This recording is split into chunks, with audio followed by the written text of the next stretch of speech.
l'expression de ton appel. Car ce que tu portes est trop précieux pour être géré par un cœur encore centré sur lui-même. Alors, Dieu permet des brisements. Pas pour te punir, mais pour te libérer. Il coupe des relations, il ferme des portes, il te confronte à tes limites. Et tu cries, tu ne comprends pas. Mais c'est dans ces larmes que naît ton autorité. C'est dans ce vide que ton oreille s'ouvre. Tu commences à dépendre réellement de lui. Et c'est là que ton appel devient pur. Plus centré sur toi, mais sur lui. Ne fuis pas la brisure. Ne la redoute pas.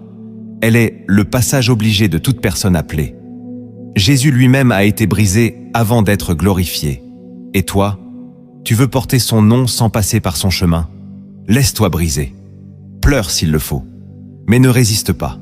Car au bout de cette vallée, il y a une onction que le confort ne donnera jamais. Et cette onction, c'est elle qui rendra ton appel vivant, tranchant, fécond.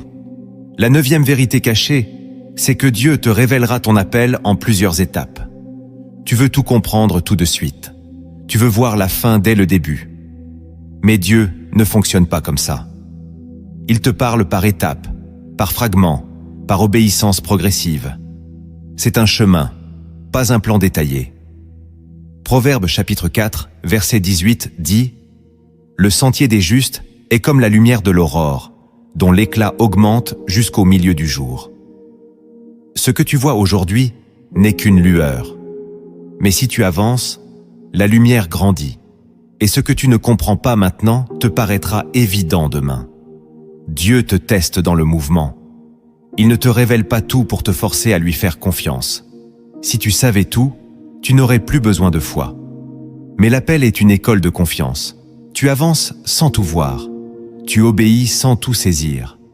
Et dans ce processus, ton oreille spirituelle s'affine. Tu apprends à reconnaître sa voix. Tu t'attaches à sa présence, pas à la mission. Et c'est cela qu'il veut.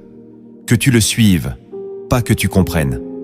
Alors accepte de ne pas tout savoir. Marchez ensemble. Et sache que chaque pas d'obéissance révèle un nouveau niveau. L'appel n'est pas une destination.